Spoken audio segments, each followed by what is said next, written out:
From a single child rescued off the dirty streets of turn-of-the-century Kansas City to thousands of children cared for throughout the region every single day, Children's Mercy has not wavered from its mission to be for all children everywhere. Begun in 1897 by two remarkable sisters, Alice Berry Graham, a dentist, and Catherine Berry Richardson, a surgeon, its first home was a rented bed in a women's and children's hospital next to railroad tracks and a brickyard. Within a few years, the sisters and a couple dozen children moved into the remodeled home of a socialite on Kansas City's east side that bore the name Mercy Hospital. Soon, even that home was not big enough, and a large-scale campaign began to win the hearts, minds, and pocketbooks of Kansas City's generous citizens. Hundreds of women's clubs, scores of children throughout the Midwest, and well-heeled businessmen gave generously for the good cause. In 1917, the Children's Mercy Hospital opened on Independence Avenue and Woodland, where it stood for more than 50 years. Although the older of the sisters died before the new hospital could be built, the cornerstone made clear her role and her ideals. From the beginning, nurses were viewed as equals to doctors. A nursing school began in 1901, and a home for the students and staff nurses was built in the 1920s.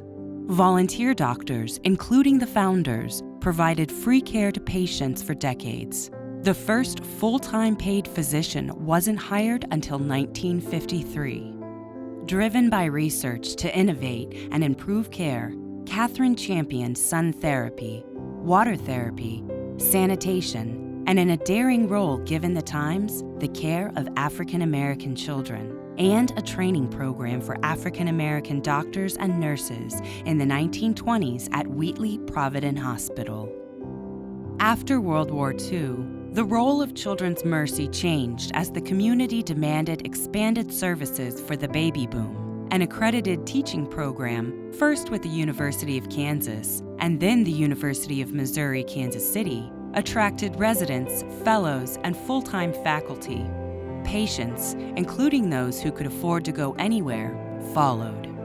In 1970, Children's Mercy moved to Hospital Hill and the Adele Hall campus, named for one of its greatest supporters. The growth continued, and soon, even the new campus was not large enough. In 1987, at what has become Children's Mercy Hospital, Kansas, care moved closer to home for children on the Kansas side of the metro in Overland Park. By 2012, the city was ringed with Children's Mercy clinics and urgent care centers. Research continues to drive improvements in care. Throughout its history, Children's Mercy has been blessed with strong support from many generous donors. Children, businessmen and women, generations of families, and grateful parents.